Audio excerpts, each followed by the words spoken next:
আসবে কত ঝড়, আসবে বর্ষা মন ভেঙে, তবুও এগিয়ে যাব দুঃখকে মেনে নিয়ে, নতুন আশার তরিবে। ঠিকানা খুঁজে পেতে চলেছি আমি একা, তোমারই চলার পথ ধরে।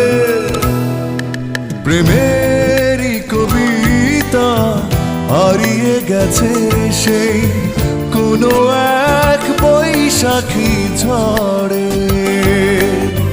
সেই কবিতায় ছিল তোমার স্মৃতি,